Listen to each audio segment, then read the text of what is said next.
2022년 11월 6일 주일 예배를 시작하겠습니다. 이 시간 우리의 모임 중에 임하신 하나님을 찬양하며 나아갑시다.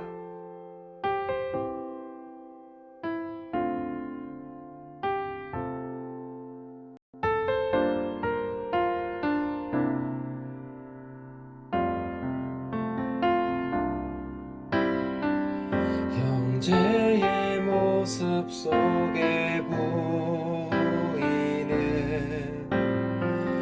하나님 영상 아름다워라.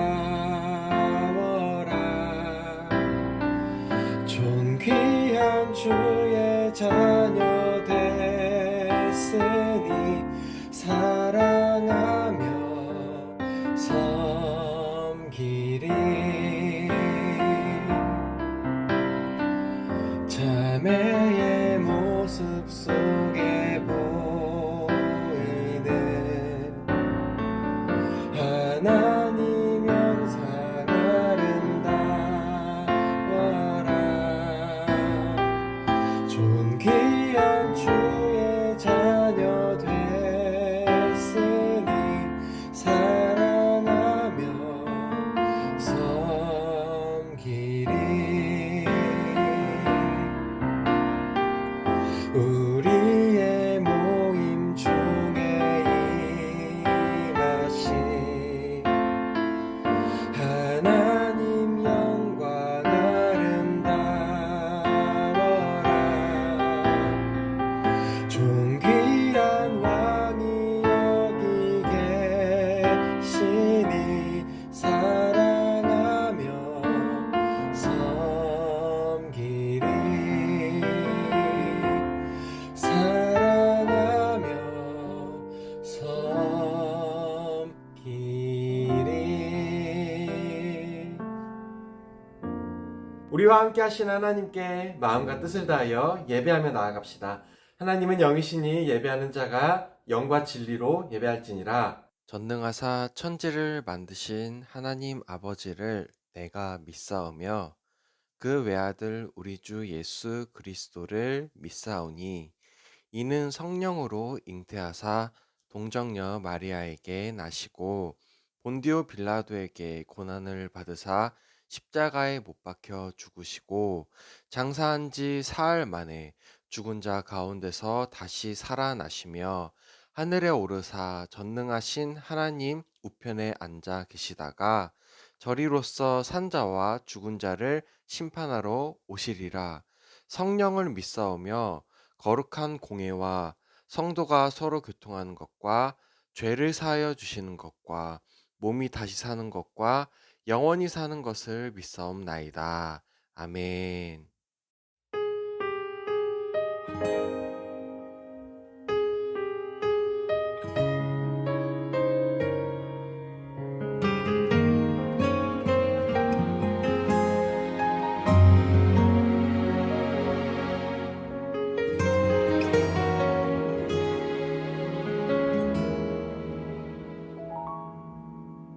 주님, 제 마음이 너무 둔해서 주님을 볼 수 없습니다.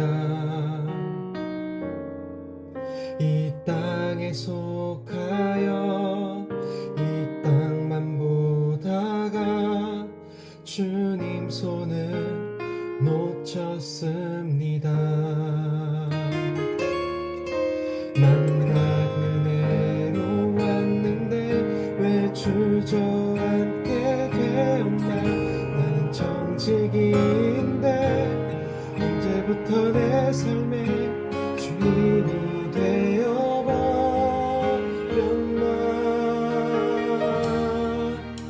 믿음이 없이 기쁘시게 못한 나는 고된 수고도 내 때뿐이라. 믿음이 없어서 무너진 삶의 모든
하나님, 저희가 지난주에 기도에 대해서 배우기 시작했습니다. 저희 스스로에게는 기도할 능력이 없지만 성령 하나님께서 손 내미실 때 기도 속에서 저희를 만나 주실 줄로 믿습니다. 하나님과 대화하는 것이 우리 창조된 주님의 자녀로서의 은혜이자 특권임을, 그리고 마땅한 모습임을 생각하며 기도의 삶을 살아가기를 원합니다. 저희의 만사가 다 형통할 수는 없겠지만 하나님께서 사랑하시는 자녀로서 저희가 하나님을 인격적으로 붙들고 그렇게 대화할 때 저희를 통해서 기쁘신 일들을 하나씩 이루어 가실 줄을 믿습니다. 오늘은 기도를 하는 좀 더 구체적인 모습을 배우려 합니다. 바른 기도로 저희의 바른 신앙이 자라나게 해주세요. 예수님의 이름으로 기도드립니다. 아멘. 여러분, 우리 지난주에 이어서 오늘은 기도 두 번째 시간이에요. 지난주에 기도에 대해서 어떤 걸 나눴죠?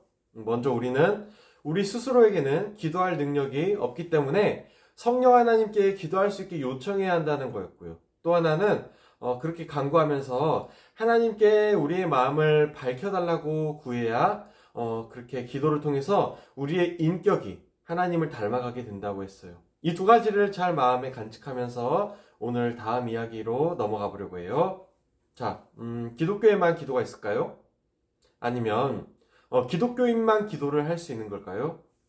물론 기도는 기독교인의 특권이에요. 그러나 기독교를 벗어나서도 여러 기도들이 있어요. 이슬람이나 유대교에도 기도가 있죠. 이슬람 교도들은 하루에 5번을 반드시 기도하는 법이 있어요. 그래서 외국인이 많이 모이는 관광지에는 무슬림 기도실이 갖추어져 있기도 해요. 불교에도 기도가 있어요. 힌두교에도 있고요. 심지어 문명이 닿지 않은 아주 외지고 고립된 지역의 인디언들에게도 기도가 있다고 해요. 재미있는 사실은 무신론자들도 기도를 한다고 하니까 기도는 어쩌면 인간의 본능인 것 같아요. 그래서 기도가 존재하지 않는 영역은 없다고 할 수 있는 거죠. 물론 이러한 타종교에서의 기도를 포함해서 여러 기도들은 서로 동일한 기도라고 할 수는 없어요. 기도의 대상이나 믿는 신이 다르기 때문이죠. 심지어 동일한 하나님을 신앙하는 기독교 안에서도 기도의 특징이 서로 다르게 나타나기도 해요. 어떻게 다르게 구분되냐면요. 하나는 신비적인 기도이고 또 하나는 예언적인 기도라고 할 수 있어요. 둘 다 생소한 단어죠. 네, 먼저 신비적인 기도는요. 명상 같은 방식으로 자신의 내면으로 들어가는 기도인데요. 저도 예전에는 이런 기도를 해본 적이 있어요.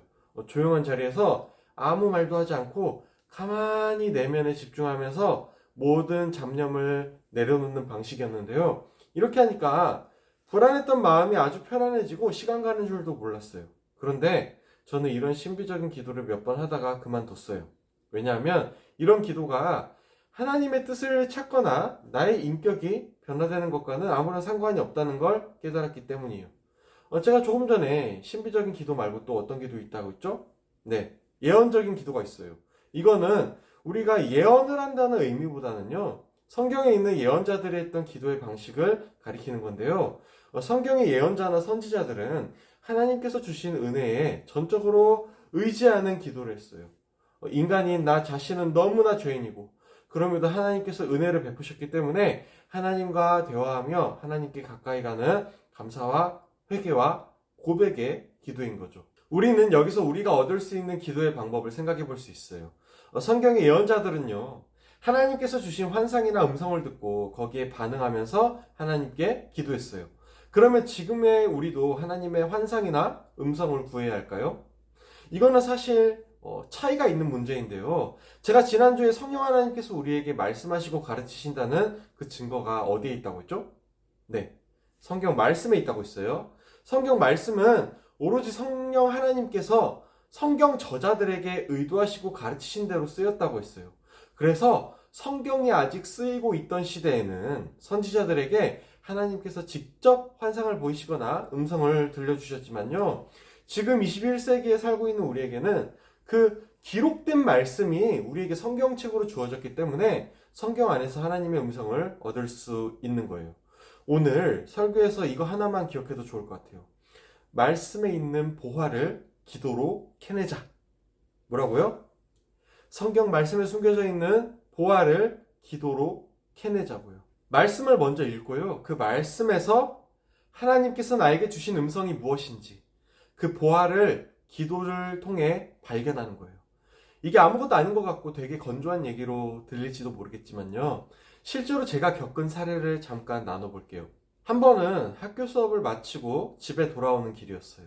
그때가 대학교 3학년 가을이었던 걸로 기억나요. 지하철에서 내려서 버스로 갈아탔는데 그날따라 로마서를 읽게 됐어요. 그래서 성경 어플을 켜고 로마서 1장부터 읽어 내려갔는데요. 그저 그런 자주 들었던 말씀이어서 그냥 별 생각 없이 읽어갔어요. 그런데 로마서 그 다음 장 시작이 되니까 눈으로 읽고 있던 성경 말씀이 제 마음을 쾅쾅 때렸어요. 네. 어떤 말씀인지 궁금하죠? 우리 잠깐 함께 읽어봐도 좋을 것 같은데 로마서 2장 전체 말씀인데 닳기에는 많죠? 제가 1절부터 5절까지만 읽어볼게요. 제가 읽었던 새번역 본문으로 읽어보겠습니다. 그러므로 남을 심판하는 사람이요 그대가 누구이든지 죄가 없다고 변명할 수 없습니다. 그대는 남을 심판하는 일로 결국 자기를 정죄하는 셈입니다. 남을 심판하는 그대도 똑같은 일을 하고 있기 때문입니다. 하나님의 심판이 이런 일을 하는 사람들에게 공정하게 내린다는 것을 우리는 압니다. 이런 일을 하는 사람들을 심판하면서 스스로 그런 일을 하는 사람이요 그대는 하나님의 심판을 피할 수 있을 줄로 생각합니까? 아니면 하나님께서 인자하심을 베푸셔서 그대를 인도하여 회개하게 하신다는 것을 알지 못하고 오히려 하나님의 풍성하신 인자하심과 너그러우심과 오래 참으심을 업신여기는 것입니까? 그대는 완고하여 회개할 마음이 없으니 하나님의 공정한 심판이 나타날 진노의 날에 자기가 받을 진노를 스스로 쌓아 올리고 있는 것입니다. 이 말씀이요 그 당시에 무슨 의미인지 완전히 깨달아지지도 않으면서 제 머리도 가슴도 아닌 무언가 제 인격 자체에 엄청난 굉음으로 들리는 것 같았어요. 그래서 그 말씀에 압도되어서 버스 의자에 앉아서 눈물을 뚝뚝 흘리면서 그렇게 내려야 할 정거장도 지나쳐버렸던 기억이 나요. 그때 저는 온 마음으로 하나님께 외쳤어요. 하나님, 이 말씀에서 왜 저의 양심이 걸려 넘어지고 마는 겁니까? 하나님의 심판 앞에서 저는 어떻게 살아남을 수 있습니까? 저는 죄인입니다. 하나님 앞에서 저는 멸망할 것 같습니다. 네. 이런 대화가 계속 며칠, 몇 주에 걸쳐서 하나님과의 대화로 이어졌어요. 이처럼 하나님의 말씀 한마디 한마디가 우리 심령에 부딪히는 순간이 오면요. 마치 거대한 자연을 마주하듯이 시간이 멈추는 듯한 경험을 할 수도 있어요. 이거는 신비적인 기도랑은 달라요. 신비적인 기도가 말씀이 없이 자신을 비워내는 기도라면요. 성령 하나님께서 기록된 성경 말씀으로 내 안에 가득 빛을 비추시는 작업이에요. 말이 좀 이상하죠? 기도는 내가 하나님께 하는데 작업은 하나님이 나에게 하시는 거예요. 그래서 기도를 내가 할 수 없다고 제가 계속 강조하는 거예요. 동시에 성경 말씀을 읽으면 기도하게 되는 힘이 우리에게 선물로 주어집니다. 자, 좀 더 덧붙여서 하고 싶은 말들이 많지만 우리 좀 걸음을 재촉해서 다음 얘기로 넘어가 볼게요. 바로 삼위일체 교리예요. 삼위일체. 이거에 대해서 제가 얘기하려면 정말 밤을 새워서 할 수 있을 것 같은데 그 정도로 중요하지만 어려운 교리잖아요. 하나님 아버지와 독생자 예수 그리스도와 그리고 아버지와 아들의 영이신 성령 하나님. 그러나 이 하나님 세 분이 아니라 오직 한 분 하나님이시라는 교리가 바로 삼위일체 교리예요. 좀 더 쉽게 표현하자면요. 헬라어로 페리코레시스라는 단어가 있어요.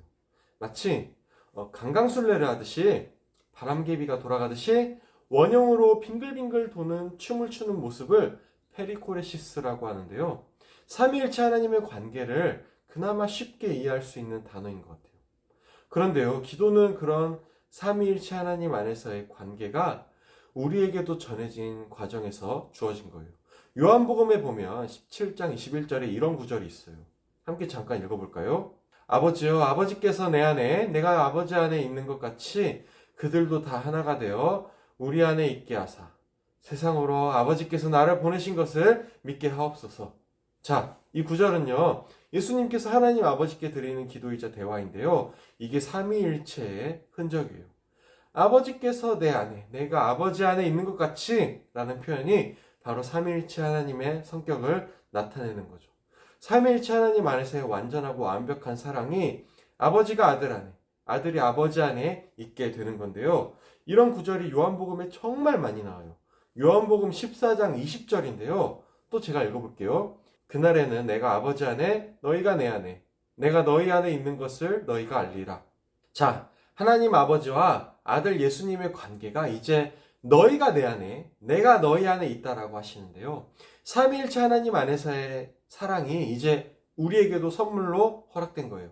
그래서 우리가 예수 그리스도께서 아들로서의 영으로서 하나님 아버지와 대화했듯이 우리도 동일하신 하나님의 영으로 우리 아버지 하나님과 아주 친밀하고 마음껏 그렇게 기도할 수 있는 거예요. 이건 제가 주장하는 게 아니라 성경에 증언되어 있어요. 로마서 8장 14절부터 16절 말씀인데요. 우리 함께 읽어볼게요. 무릇 하나님의 영으로 인도함을 받는 사람은 곧 하나님의 아들이라. 너희는 다시 무서워하는 종의 영을 받지 아니하고 양자의 영을 받았으므로 우리가 아빠 아버지라고 부르짖느니라. 성령이 친히 우리의 영과 더불어 우리가 하나님의 자녀인 것을 증언하시나니. 어때요? 성령 하나님께서 인도하시는 사람은 하나님의 자녀이기 때문에 하나님을 아버지라고 부를 수 있는 거예요. 오늘 설교의 두 번째 핵심이 바로 이거예요. 성령님이 우리 안에 계시기 때문에 하나님을 아버지라고 부를 수 있는 그 담대함이 우리에게 선물로 주어졌다는 거예요. 마치 예수님처럼 말이에요. 예수님이 하나님의 독생자 맏아들이시면요. 우리는 입양된 하나님의 자녀들이에요. 자녀는 아버지께 어떻게 나아가죠? 그냥 나아가는 거예요. 눈치 보지 말고 이것저것 계산하지 말고 그냥 하나님께 가세요. 그냥 하나님 부르세요. 그러면 하나님이 정말로 사랑의 눈동자로 우리를 바라보시면서 우리를 안아주실 거예요. 성령 하나님이 우리에게 믿음을 주시기 때문에 우리는 그 믿음으로 하나님께 기도하며 매달릴 수 있어요. 우리가 이전에는 하나님을 무서워했지만 이제는 우리를 껴안아 주시는 그 사랑하는 아버지의 품에 안겼으면 좋겠어요. 네, 오늘 설교를 마칠게요. 하나님은 응답이 없으신 분이 아니에요. 하나님은 수다쟁이에요. 성경책이 얼마나 두꺼워요. 또 우리는 삼위일체 하나님의 서로 간의 내주하심이 우리에게도 내주하심으로 아버지와 자녀 관계가 되었어요. 이 두 가지를 오늘부터 잊지 말고 기도에 한 걸음 더 나아갔으면 좋겠어요. 제가 잠깐 기도할게요. 하나님 아버지, 아버지라고 부르기까지 어마어마한 삼위일체 하나님 안에서의 그 사랑이 저에게 주어져 왔음을 생각합니다. 이제 삼위일체 하나님 안에서의 사랑이 저에게 흘러넘쳐서 하나님이 저희 안에 계시고 저희가 하나님 안에 있는 완전한 아버지와 자녀 간의 그 사랑으로 만나가길 원합니다. 먼저 성경 말씀을 찾아 읽음으로 저희에게 주신 하나님의 사랑의 의도와 뜻을 살피며 그 보화를 기도를 통해서 발견해가는, 그래서 저희의 인격이 변하고 어두운 마음에 하나님의 그 빛이 비추는 기적이 일어나게 해주세요. 예수님의 이름으로 기도드립니다. 아멘. 네, 다음 주일 예배는 온라인 예배고요. 그리고 여러분, 우리 오늘 기도에 대해서 두 번째로 배웠는데 다섯 번째까지 다 배우고 나면 새로운 전도사님이 오실 거예요. 네, 정말 잘생기고 찬양도 잘하고 기타도 잘 치는 전도사님이에요. 우리 마지막 남은 11월 동안 기도에 대해서 함께 고민하고 또 기도 생활을 시작해봤으면 좋겠는데, 네, 여러분을 향한 저의 마지막 소망이 그거예요.